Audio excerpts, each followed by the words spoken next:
पुढची breaking news आपण पाहूयात। वर्षावर रात्री महत्त्वाची बैठक पार पडली। राज्याचे मुख्यमंत्री देवेंद्र फडणवीस यासोबतच उपमुख्यमंत्री एकनाथ शिंदे यांच्यासह महत्त्वाच्या नेत्यांमध्ये खलबत झालेली आहे। तब्बल 2 तास ही बैठक पार पडली। चंद्रशेखर बावनकुळे, रवींद्र चव्हाण, उदय सामंत सुद्धा या बैठकीला उपस्थित होते। महानगरपालिका निवडणुकीच्या अनुषंगाने रणनीतीच्या संदर्भात चर्चा झाली, तर सगळ्यात महत्त्वाचं म्हणजे जागा वाटपाच्या संदर्भात सुद्धा चर्चा झाल्याची माहिती सूत्रांनी दिलेली आहे। तर तब्बल 2 तास या सगळ्या नेत्यांमध्ये सविस्तर चर्चा झाल्याचं कळतंय।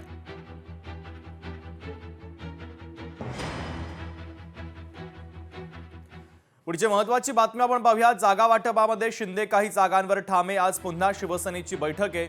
शिवसेना नेत्यांची नंदनवरवर बैठक आहे, तर भाजपसोबत चर्चा केल्यानंतर शिवसेनेची बैठक पार पडणार आहे। तर या बैठकीमध्ये कशा पद्धतीची चर्चा केली जाते हे पाहणं महत्त्वाचं आहे। जागा वाटपामध्ये शिंदे काही जागांवर ठाम आहे आणि त्या अनुषंगाने पुन्हा एकदा शिवसेनेची बैठक आहे। उमेश करंजकर आमचे प्रतिनिधी या बातमीच्या संदर्भातले अधिकचे अपडेट देतात। उमेश, शुभम, काल रात्री उशिरापर्यंत मुख्यमंत्री उपमुख्यमंत्री यांच्यामध्ये ही जागा वाटपाची खलबत्त चालली आणि त्यानंतर आता पुन्हा सकाळी लगेचच नंदनवन या शासकीय निवासस्थानी उपमुख्यमंत्री एकनाथ शिंदे यांनी सर्व आपल्या पदाधिकारी आणि नेत्यांची बैठक जी आहे ती मुंबईच्या सगळ्या संदर्भात बोलवली आहे। मुंबई महानगरपालिकेच्या जागाचा तिढा काल रात्री उशिरापर्यंत जी बैठक चालली होती त्यामध्ये जवळपास सुटलेला आहे, मात्र अजूनही काही जागांचा तिढा जो आहे तो अजून सुटलेला नाही। आणि या सगळ्या संदर्भात आता आपल्या सर्व मुंबईच्या नेत्यांशी आमदारांशी चर्चा जी आहे ती उपमुख्यमंत्री एकनाथ शिंदे करतील आणि आज या महायुतीच्या जागेचा तिढा सोडवण्याचा प्रयत्न जो आहे तो या सगळ्या बैठकीतून केला जाईल। ही बैठक झाल्यानंतर पुन्हा एकदा